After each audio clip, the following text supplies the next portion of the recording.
Hey everyone, I'm Mark and I make minis in Hero Forge. This week's mini is a clockwork automaton in the body of a wooden duck, and its name is Klip-A-Quack. It is a wild magic barbarian played by Robyn in our D&D campaign. This is the second character I made in the group, and I chose it because it's weird, and weird stuff is usually very challenging to do, but also kind of fun to do in Hero Forge. This mini is also probably the most cursed thing I've ever made in Hero Forge, so I hope you'll enjoy the commentary. The first steps were about adjusting the body and limbs. I wanted it to match the art and the notes from Robyn that they prepared for the character. If you want to read them, feel free to pause the video, but Klip is described as a 3.5 feet tall duck, which is around 1 meter in regular units. The next priority was about scouring kit bashing for parts to find out if the concept is even possible. Robyn said about Klip that its eyes were actually painted, so my vision for the mini was to use decals as painted eyes on the model, which is why I wanted to use a featureless head. Then I found some simple pauldrons and I combined them with amputee bandages, which looked convincing enough for a beak, and I put some cookies as its cheeks, which kind of look like gears. Here I was specifically testing how I could possibly do the eyes.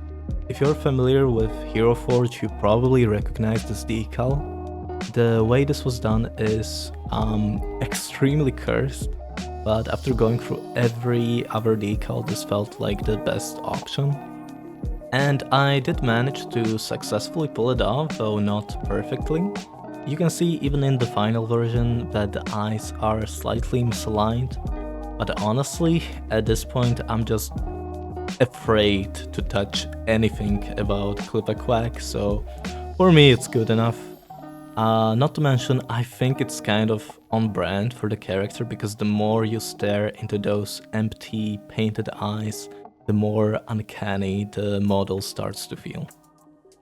One thing that strays from the canon idea of Klip-A-Quack is the visible arcane core that I added.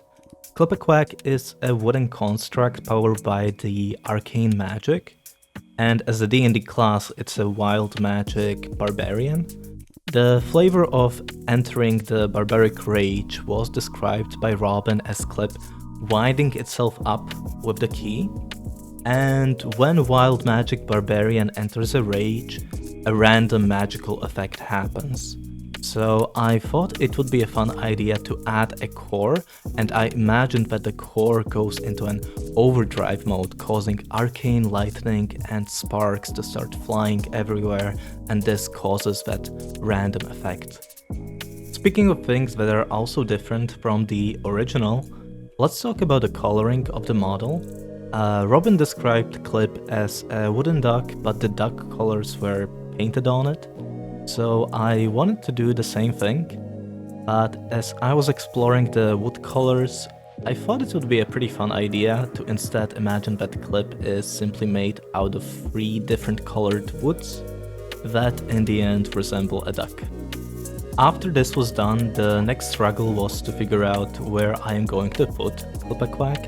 I thought the beach could be fine because he came in a box off a ship. Maybe with a rubber ducky, but the ducky had to go because it was stealing the spotlight. Then I made Klip go underwater, just because it can, but underwater is not really its theme. So for a while I was uninspired, maybe because Klip-A-Quack itself is a pretty straightforward character with no hidden layers in its personality. It's a friendly automaton that plopped out of a box and started wandering about. It wants to make friends and beat some people up, and that's it. So it's not the personality that makes Klip-A-Quack interesting, but for me it's actually the mystery of who even made Klip-A-Quack. Why did they create it? Why did they abandon it? What was the intended purpose for it? And why is it a duck? and my mind started to wander into a tinkerer's workshop. I played around with different objects I could use for the scene, and if you notice, most are slightly tilted to indicate a slight shockwave upon activating the core. It's most noticeable with the doll. Speaking of which, the doll also has other purposes.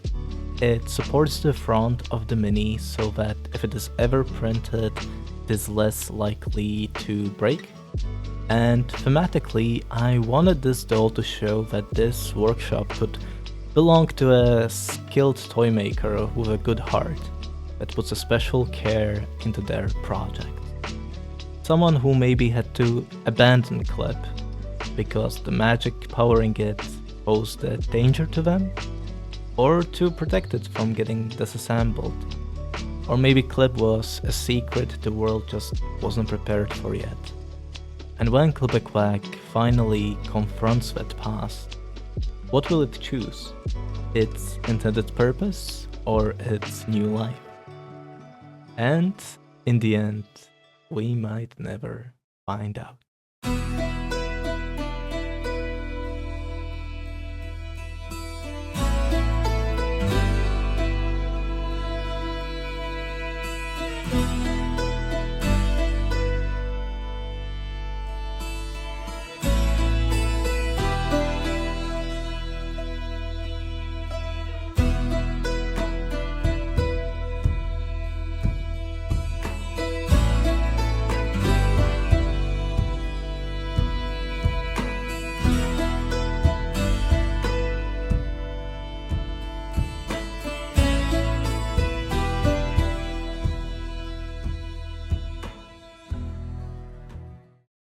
That's it for the video. Last week I put up a poll about which character I should be doing next, and it was like very toe-to-toe between like Gariel and Koro, and like even like during the editing some votes were still coming in. Right now we have like 3-3 between Gariel and Koro.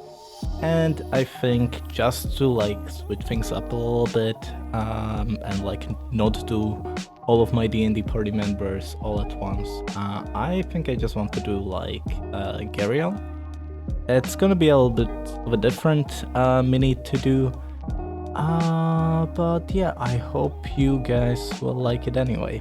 I'm also going to put up a new poll, so in case it doesn't reach you, there's going to be a link to it in the comments section.